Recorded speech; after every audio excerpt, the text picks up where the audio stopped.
2024 లేదా 25లో డిగ్రీ లేదా బీటెక్ చదివారా? సాఫ్ట్‌వేర్ జాబ్ కోసం ఎదురు చూస్తున్నారా? అయితే కోడ్ జ్ఞాన్ 100 డేస్ కోర్సులో చేరండి. జాబ్ సాధించండి.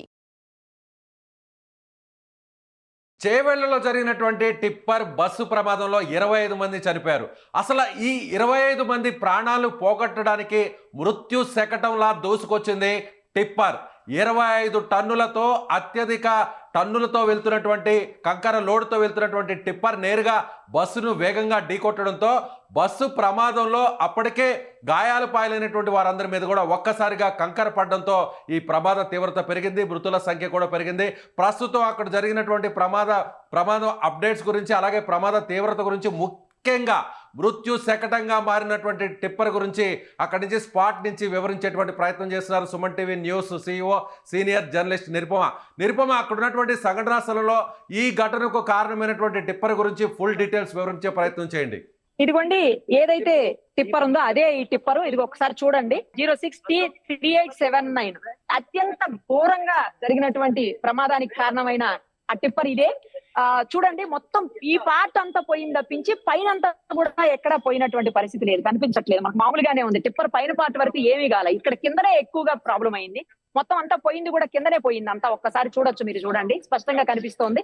అయితే దీంట్లో ఉన్నటువంటి కంకర ఏదైతే 25 టన్నుల వరకు కంకర ఉందని చెప్తున్నారు, దొడ్డు కంకర, ఆ కంకర బస్సులో పడిపోయింది. అదే మేజర్ గా రీజన్ అయింది. జస్ట్ ఒక ఏదో అటు నుంచి వస్తున్నటువంటి 2 వీలర్ ని తప్పించబోయినటువంటి టిప్పరు అత్యంత స్పీడ్ తో ఉంది, చాలా వేగంతో ఉంది. 2 వీలర్ ని తప్పించబోయి బస్ కి డాష్ ఇచ్చిందని తెలుస్తా ఉంది. సో ఇదిగో చూడండి ఎంత దారుణంగా అయిపోయిందో. ఇదే ఆ టిప్పరు మనకి లైవ్ లో మీకు కనిపిస్తుంది, చూడొచ్చు. ఒక్కసారి చూడండి ఎంత ఘోరంగా ఉందో. మొత్తం పార్ట్ ఈ సైడ్ అంతా కూడా పోయినటువంటి పరిస్థితి. ఈ ఫ్రంట్ పార్ట్ కూడా ఏం లేదు, మొత్తం పోయింది. ఫ్రంట్ పార్ట్ అంతా కూడా ఏం లేదు, మొత్తం పోయింది అసలు. ఒక్కసారి ఇటువైపు ఇక్కడ డ్రైవర్ సీట్, ఇది డ్రైవర్ కూడా చనిపోయాడు. డ్రైవర్ సీట్ చూడండి, అసలు ఏం లేదు, మొత్తం ఇలా క్రష్ అయిపోయింది. ఇది కూడా క్రష్ అయిపోయింది. ఇందాక మనం బస్సును చూసాము, సేమ్ టైపు ఇది కూడా క్రష్ అయిపోయినటువంటి పరిస్థితి. వేగం కూడా చాలా ప్రధాన కారణం అని చెప్పి తెలుస్తా ఉంది. ఇంత గట్టిగా వచ్చి తగిలినప్పుడు ఎందుకు ఉంటుంది, బస్ అయినా ఉండదు, ఏదైనా ఉండదు. అంత ఘోరంగా తగిలింది. ఇది ఒకసారి చూడండి, ఎంత దారుణమైనటువంటి ఇన్సిడెంట్ అండి. ఈ మధ్యకాలంలో ఎక్కడ చూడలేదు. ఒక వన్ ఇయర్ కూడా కాలేదు మేడం. ఈ రూట్ లో మన ఆలూరు గేట్ అనేది ఆడ కూరగాయలు అమ్ముతున్న రైతులు, వాళ్ళ మీదకి లారీ వెళ్ళింది ఇంతకు ముందే. టిప్పరేనా అది కూడా? లారీ సిమెంట్ లారీ, ట్యాంకర్ అది. అయితే 1 ఇయర్ కూడా కాలేదు ఈ రూట్ లా. వేరే మన మనుషులు హాలీలు ధర్నా చేస్తే అక్కడి మన ఎమ్మెల్యే సాబ్ వచ్చి 1 ఇయర్ లో స్టార్ట్ అవుతుంది, 6 నెలల్లో స్టార్ట్ అవుతుంది, చెట్లు పోతాయి అనేది అని అన్నాడు మేడం. ఇంకా కాలేదు, ఇంకా కూడా అయితలేదు అది. ఈ రోడ్ చెట్ల దిక్కెళ్ళే రోడ్ అయితలేదు అంటారు వేరే రాష్ట్రం వాళ్ళు. మన రాష్ట్రం మీద చెట్లది కేసు చేసుడు కరెక్ట్ కాదు. మన ప్రభుత్వం ఏదనుకున్నా చెట్లు గాని ఏది గాని అన్ని తీసేసి తలుచుకుంటే రోడ్ అవుతుంది. మేము చేయాలని అనుకుంటున్నాం. మంత్రులు ఉన్నారు ఇక్కడ, ఎమ్మెల్యేలు ఉన్నారు, చేయాలని అనుకుంటున్నాం. రైట్. ఇది యాక్చువల్లీ అక్కడ బస్ దగ్గరే ఉంది ముందైతే. తర్వాత బాడీస్ తీసేటప్పుడు ఇబ్బంది అవుతుందని చెప్పేసి తీసుకొచ్చి జేసీబీలతో పక్కన పెట్టారు, లేకపోతే అక్కడే ఉంది ఇది కూడా ఇంతకు ముందు. చూడండి అసలు పార్ట్ ఏ పార్ట్ కూడా పనిచేయదు, అసలు ఏ పార్ట్ లేకుండా ఎట్లా అయిపోయింది. ఒక్కసారి ఇటు సైడ్ లోపలికి చూస్తే అర్థమవుతుంది మీకు ఎంత ఘోరమైనటువంటి యాక్సిడెంట్ ఇది అనేది.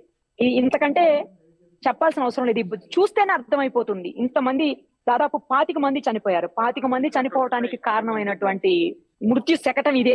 ఇంకొకటి తెలుసా, ఇక్కడ విచిత్రం ఏంటంటే జనరల్ గా 9 నెంబర్ అంటే చాలా బాగా ఫీల్ అవుతాం అందరం.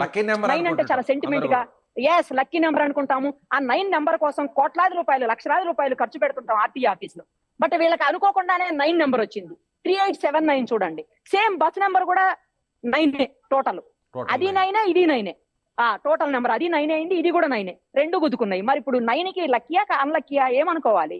సో సెంటిమెంట్స్ కాదు కావాల్సింది, నడిపేటప్పుడు నైపుణ్యం కావాలి, సేమ్ టైం కొంచెం ఆలోచన ఉండాలి, ఉండాలి, అన్నింటికి మించి జాగ్రత్తగా ఉండాలి. ఇవన్నీ ఉన్నప్పుడే ఏ ప్రమాదాలు జరగకుండా ఉంటాయి. అంతేగాని నంబర్లతోటి లేకపోతే ఇంకా సెంటిమెంట్స్ తోటి ఏమి కావు.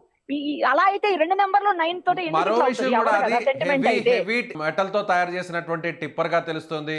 మినీ టిప్పర్ కాదు, నార్మల్ టిప్పర్ కాదు, అది 10 టైర్ టిప్పర్. మెటీరియల్ కూడా చాలా స్ట్రాంగ్ గా ఉంటుంది.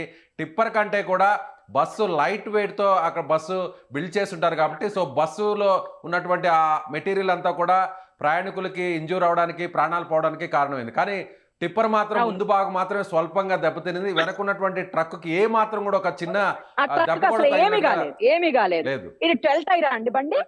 12 టైరా? ఓకే, ఇది గట్టిగా తాకటం వల్లే కదా జరిగింది. గట్టిగా తగిలిన ఇది చాలా హెవీ ఉంటుంది మేడం. ఆ. ఇది ఏదైనా పార్ట్ మనకు తగిలిన తొందరగా స్పాట్ లైట్ చనిపోయే అవకాశాలు ఉంటాయి. దీని వల్ల మనకు బస్ చాలా ప్రమాదం ఓకే, చాలా అంత చాలా గట్టిగా ఉంటది. చాలా గట్టి. ఏ 2 వీలర్ ఏమైనా తప్పించబోయిందండి వెహికల్? ఏమో మేడం, అది ఆడ చిన్న గుంతున్నది కదా, గుంత ఉంది. అక్కడ ఏమైందంటే ఓవర్ బ్యాలెన్స్ అవుతుంది మేడం. ఒక టిప్పర్ కానీ ఒక ట్రక్ కానీ బస్సు కానీ ఎదురెదురుగా ఢీకొట్టడం చూసాం. కానీ ఆ ట్రక్కులో టిప్పర్లో ఉన్నటువంటి కంకర, టన్నుల కంకర అంతా కూడా బస్సులో పడిపోవడం వల్ల బస్సులో ప్రయాణిస్తున్నటువంటి ప్రయాణికులు ఇంత పెద్ద సంఖ్యలో చనిపోవడం అనేది నాకు తెలిసి బహుశా దేశంలోనే ప్రథమం అనుకోవచ్చు. మీరేమంటారు నిరుపమ? అవును, 100% మీరు చెప్పింది. ఇంత అత్యంత పెద్ద ప్రమాదం మొన్న మనం చూసాము, 19 మంది చనిపోయింది, అది సజీవ దహనం అయ్యారు. కానీ ఇది వేరు, ఇంకా ఎక్కువ మంది చనిపోయారు, 25 మంది చనిపోయారు. రెండూ కలిసి ఢీ కొట్టడం వల్ల అసలు ఇట్లా క్రష్ అయిపోయినాయి తెలుసా. ఇంత దారుణంగా ఉందంటే ఇక్కడ చూస్తుంటే స్పాట్ లో బాబోయ్ భయం వేస్తుంది. అసలు ఇట్లా చిన్న చిన్న పీసులు పాటలు దేనికి అది ఊడిపోయాయి, బస్ని ఊడిపోయినాయి. సేమ్ టైం ఇటు ఫ్రంట్ ఏదైతే కనిపిస్తుందో మనకి టిప్పర్, దాని నుంచి కూడా మొత్తం ఇట్లా మొత్తం నొక్కుకొని పోయినటువంటి పరిస్థితి. సో ఈ డ్రైవర్ ఆ డ్రైవర్ ఇద్దరు కూడా చనిపోయారు. ఆ దాంట్లో ఉన్నటువంటి బస్ లో ఉన్నటువంటి కండక్టర్ కి స్వల్పంగా గాయాలయ్యే, ట్రీట్మెంట్ తీసుకున్న లేడీ కండక్టర్ ఉన్నారని చెప్తున్నారు. సో అసలు ఇంత పెద్ద ప్రమాదం ఈ మధ్యకాలంలో ఎవరు చూసి ఉండరు విజయ్. ఎస్, ఒకసారి ఆ రోడ్డు ఎంత విడుతుందో ఒకసారి చూపించే ప్రయత్నం చేస్తారా? నేరోగా ఉన్నటువంటి తప్పకుండా. సింగిల్ రోడ్డు కావడం వల్ల ఈ ప్రమాదం జరిగింది అని అంటున్నారు. నేరోగా ఏమి కాదు, కానీ ఇది రోడ్డు 2 వేలోనే వెళ్ళొచ్చు, 2 వేలో వెళ్ళడానికి అవకాశం ఉంది.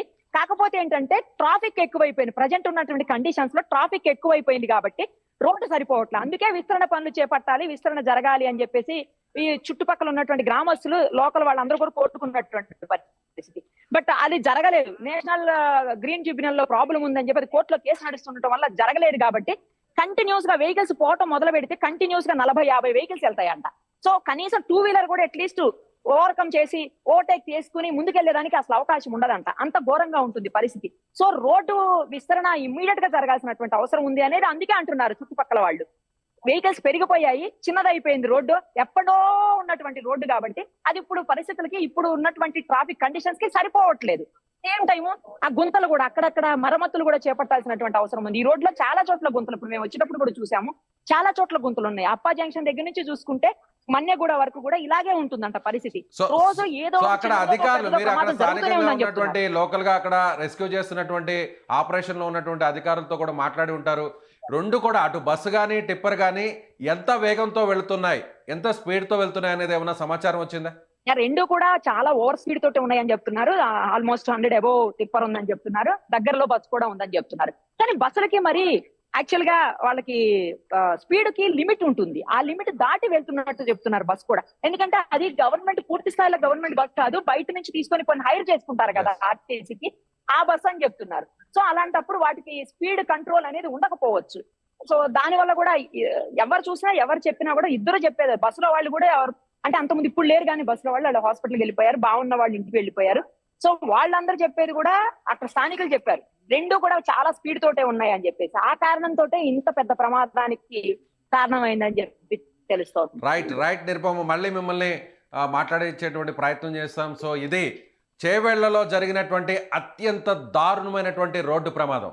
బహుశా దేశ చరిత్రలోనే ఈ విధంగా ప్రమాదం జరిగిన తర్వాత సో ఈ విధంగా ఒక ట్రక్కులో ఉన్నటువంటి కంకర మొత్తం కూడా 25 టన్నుల కంకర, లావు అంటే దొడ్డు కంకర అని పిలుస్తారు, ఈ కంకర అంతా కూడా ప్రయాణికుల మీద పడిపోవడంతో ఊపిరి ఆడక బస్సులో ఉన్నటువంటి చాలామంది మహిళలు కావచ్చు, చిన్న చిన్న నెలల పసికందు కూడా చనిపోయినటువంటి పరిస్థితి అక్కడ ఉన్నట్టుగా మనకి మా CEO నిరుపమ అందిస్తున్నారు. సో ఇక్కడ ముఖ్యంగా ప్రమాదం ఈ స్థాయిలో ఇంత తీవ్రత పెరగడానికి, మృతుల సంఖ్య 25 వరకు చేరుకోవడానికి వేగం ఒక కారణమైతే, అలాగే అక్కడ వేగంగా వస్తున్నటువంటి టిప్పర్ ఎదురుగా ఉన్నటువంటి బస్సును ఢీకొట్టడం, అలాగే అక్కడ రోడ్డు విస్తరణ పనులు కూడా జరగకపోవడం, గతంలో అనేక పర్యాయాలు అక్కడ ఫిర్యాదు చేసినా కూడా, అక్కడ రోడ్డు వేయాలనేటువంటి ప్రయత్నం ప్రభుత్వం చేసినా కూడా, అధికారులు చేసినా కూడా స్థానికంగా కొంతమంది ఫిర్యాదులు చేయడంతో గ్రీన్ ట్రిబ్యునల్లో ఈ కేసు పెండింగ్లోనే ఉండిపోవడంతో సో ఈ ప్రమాదం జరిగినట్టుగా తెలుస్తుంది. ముఖ్యంగా అక్కడ డ్రైవర్ల నిర్లక్ష్యం కూడా దీనికి